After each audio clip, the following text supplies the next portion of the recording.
There's no way to possibly talk about Black history and notable events without mentioning the Black Panther Party at any point.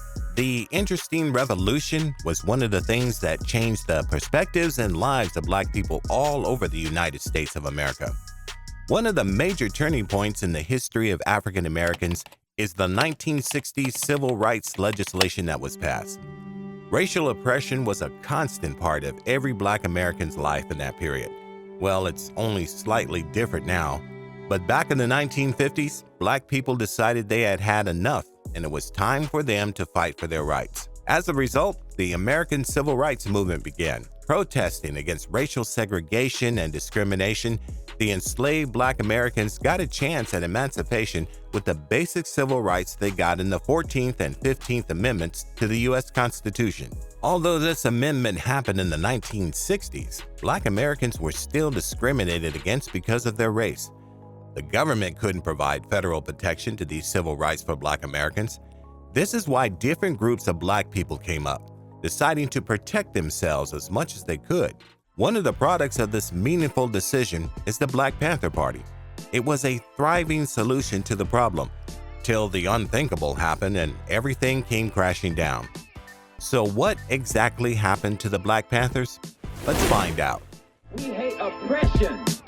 We hate murder of Black people in our communities. All the people don't have justice, all the people don't have power, but that means none of us do. You can jail revolutionaries, but you can't jail a revolution.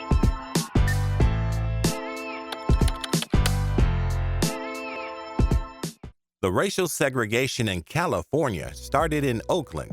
Just like in Greenwood District, many people were attracted by Oakland's booming economy after the Second World War. Southern African Americans and also white people kept moving to the region. However, with time, more Black people were now living in Oakland compared to white people. This would have been a great experience for Black people then. However, there was a major problem. The city's police force. White people majorly dominated this police force. With the combination of a dominantly white police force and a group of ex-Southern whites, all the Black Americans had was more experiences of segregation and discrimination coupled with police brutality. This continued until a couple of young people said it was enough. This final resistance was provoked by a tragic incident. An unarmed Black American teenager, Matthew Johnson, was murdered by a San Francisco policeman. It was bad enough that the murderer wasn't arrested. Then the situation escalated as 12,000 National Guard troops were sent to terrorize residents who had no form of defense, only because they were angry that a cop had not been arrested. Who wouldn't get mad? A teenager was killed for absolutely no reason.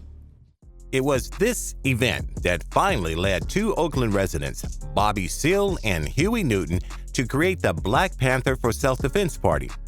This self-defense party was created to serve the major aim of promoting equal employment, housing, and justice for all while protecting Black communities all over from police brutality. The principles of this Black Panther Self-Defense Party were greatly influenced by some of the philosophies of Malcolm X regarding Black pride.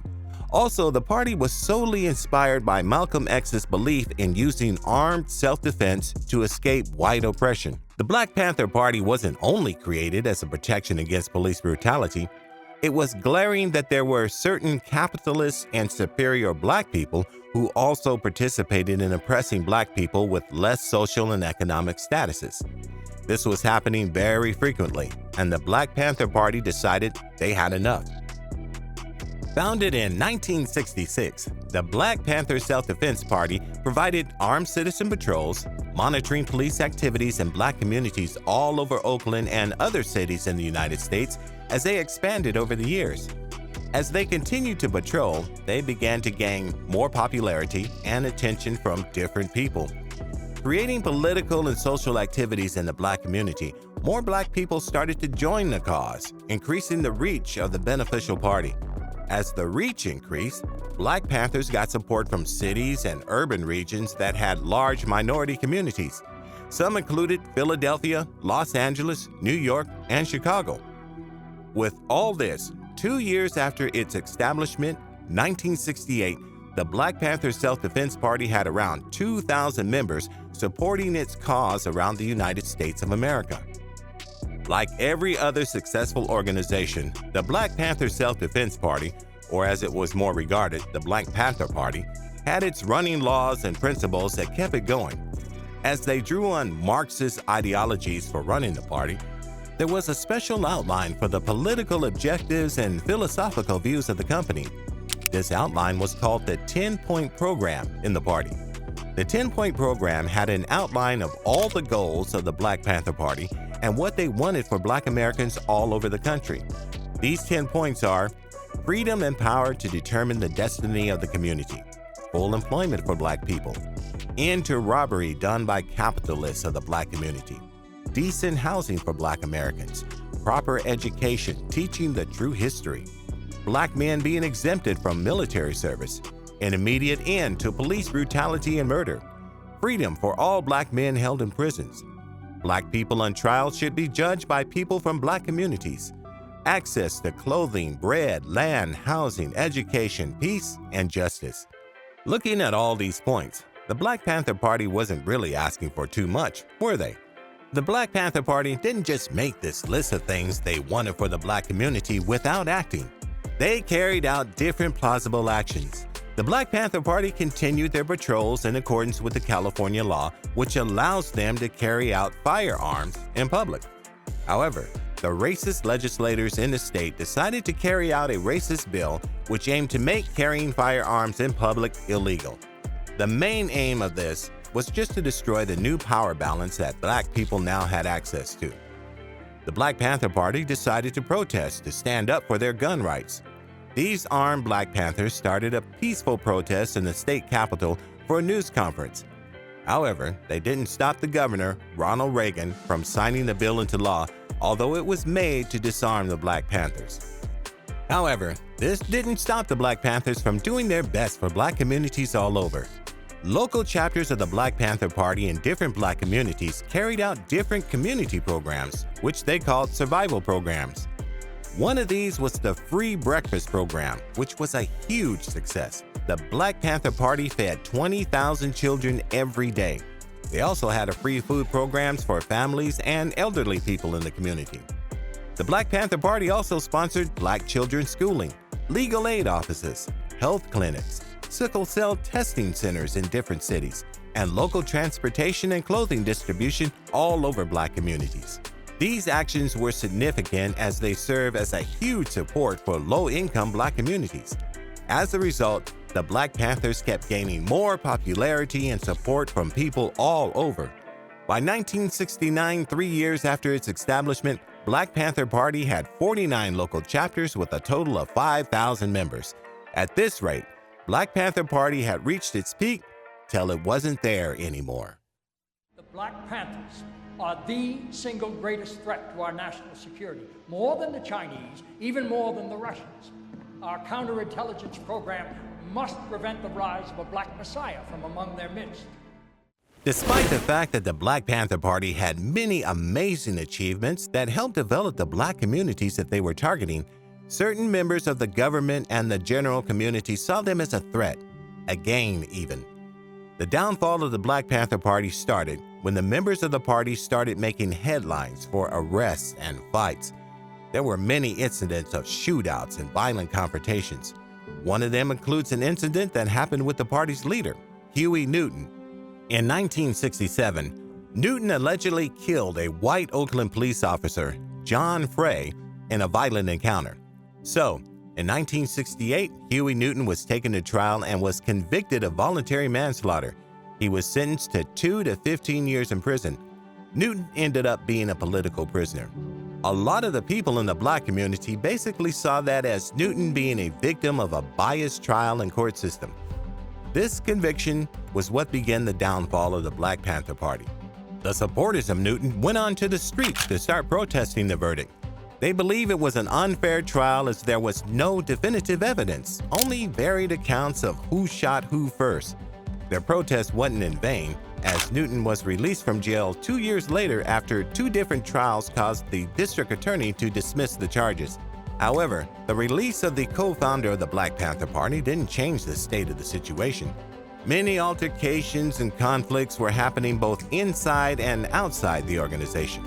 For instance, The editor of Black Panther's official newspaper, El Ridge Cleaver, and a 17-year-old Black Panther treasurer and a member got involved in a shootout with members of the Oakland police.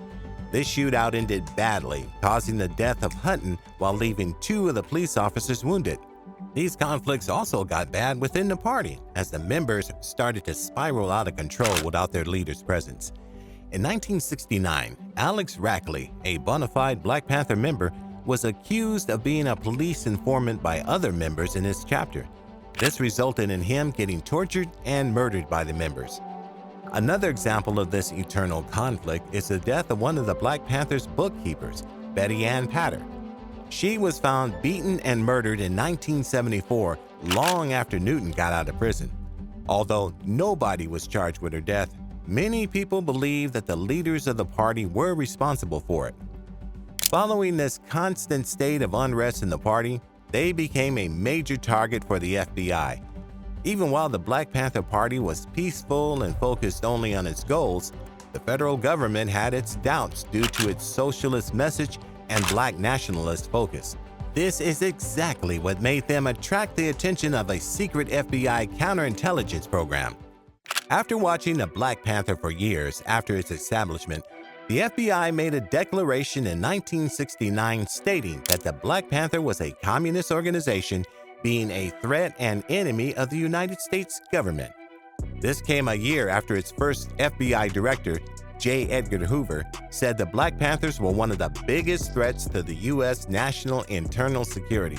With the Black Panthers being an FBI major target, they tried out different tactics to weaken the resolve and functionality of the Black Panther Party.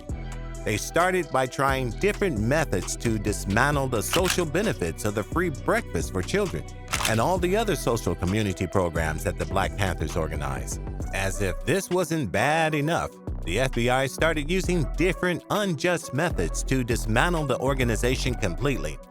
They started by using existing rival parties and feasting on the existing rivalries that were going on between different Black nationalist groups. After trying this, they went on to humiliate and charge the members of the party falsely.